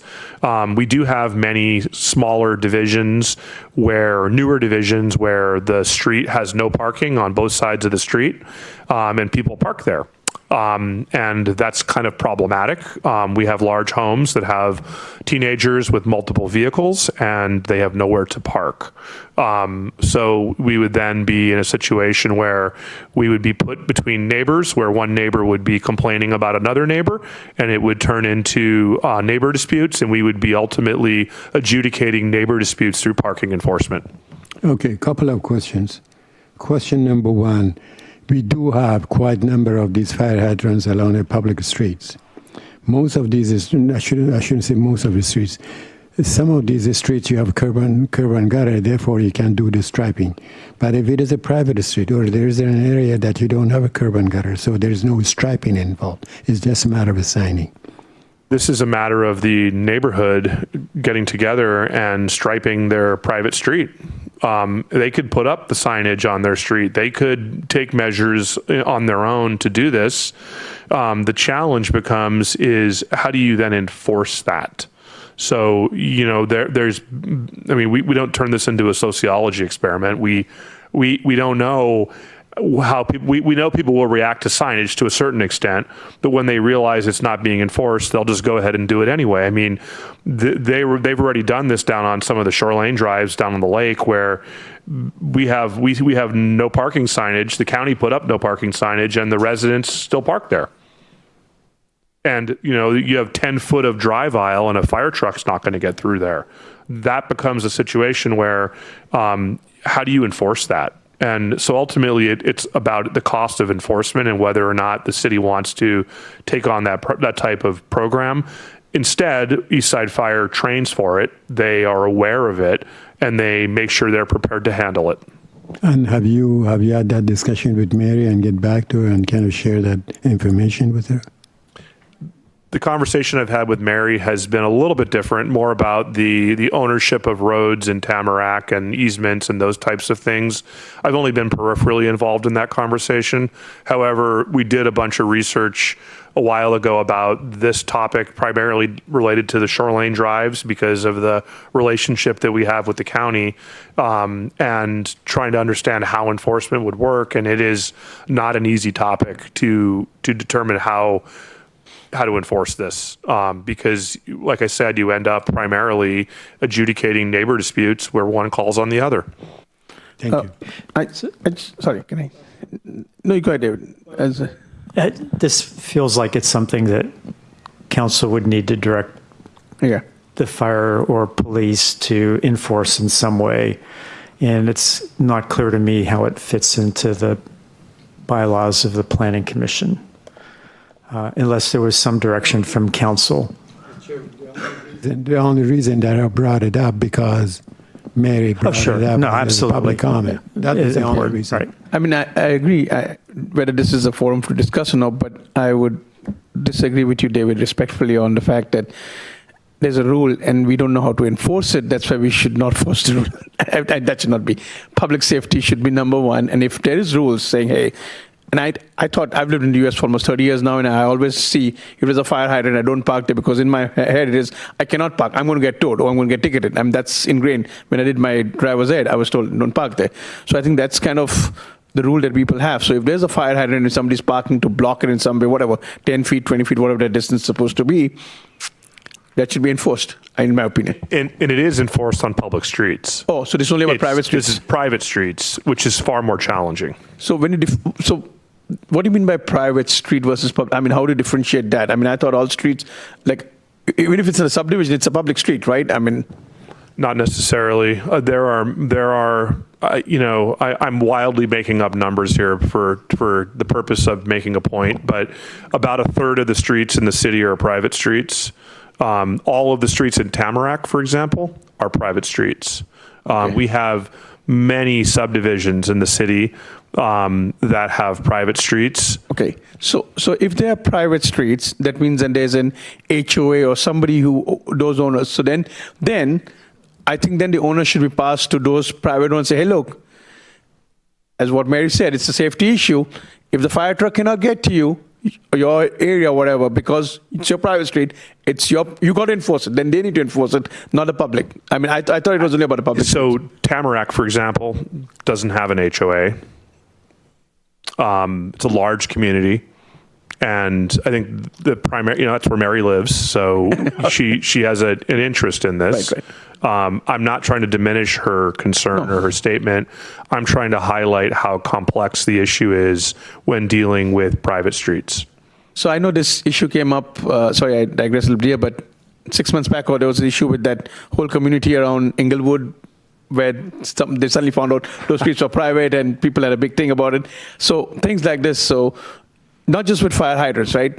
Snow removal, something breaking down or whatever, right? So these are private streets. So who owns those streets? Is the city responsible for them, or are those owners of those homes around it responsible for private street? Who is responsible for anything happening to it?